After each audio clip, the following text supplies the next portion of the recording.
Hello everybody, welcome back to my channel. This is Sachin Jadhav. In this video I am going to show you how to delete local disk partition in PC or laptop. Hit the subscribe button, tap the bell icon to get more notifications.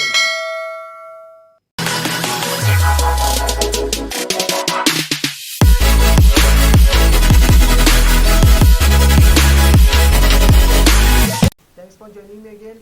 As you can see, I am on the laptop screen. In this video I am going to show you how to delete a new album in laptop or PC. You can see computer, I just right click on this. You can see manage option, I just click on this. Here you can see disk management, I am going to click on this. You can see new albums in my laptop.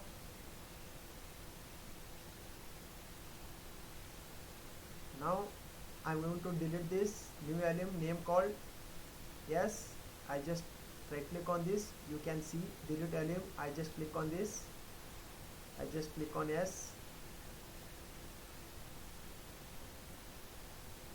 You can see new album has been deleted successfully.